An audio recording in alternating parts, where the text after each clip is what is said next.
Yeah, I don't remember because I was too young, but they tell me that I was born on June 9th, 1934, in a farmhouse in my mother and father's bed in Saukville, Wisconsin.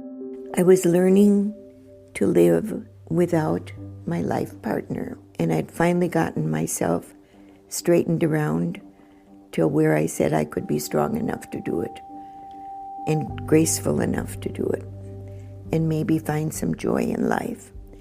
And I had gone back immediately to all the volunteering jobs that I had done after Herb died. And my most joyful one always was going to my 2 schools to read a book every month and to do a concomitant science lesson with it. So if it were bears, I brought a huge bear rug. If it were teeth, I brought a big box full of cow teeth and buffalo teeth and my kids' teeth. And I loved both teaching the facts through reality, but I also loved how the kids wanted to touch and learn and enjoy. It was in January of that year, 2020, that finally people became aware of the fact that this is real and it's happening. And it wasn't too long after that that one of my nieces became a victim of COVID. I have her little blue bird there to remind me of hers. Life changed from going out to lunch to being fearful of the known and the unknown.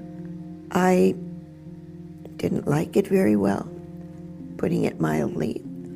And what I found out was that all of the things that were in the community that fed the soul were no longer available.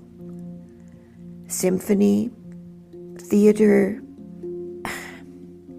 it was a deprivation. I decided that I was going to make my life valuable in any way that I could. So I started to think of people who were in the same boat I was. And I began a weekly letter writing thing. Even when they were unable to respond by writing, they were still grateful to hear from somebody.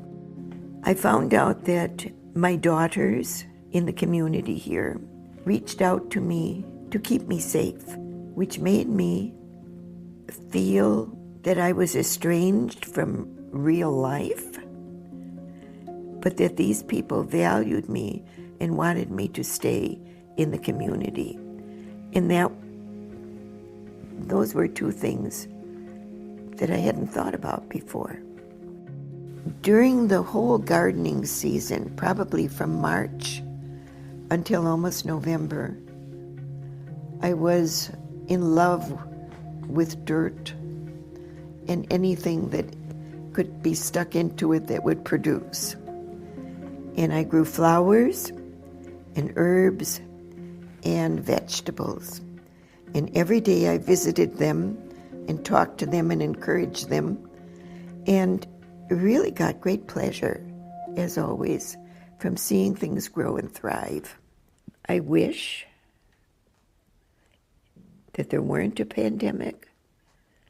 I wish that we had all learned that there is one and that we have lessons to learn from it. I wish that this weren't a dividing thing in our country. I wish, but if wishes were horses, beggars would ride. The great big black bear pelt with the huge claws and the fake eyes that scared the heck out of the kids.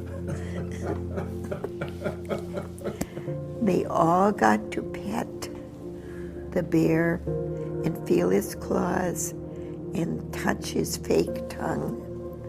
And they all got to talk to the bear, and most of them told how sorry they were that somebody made him die.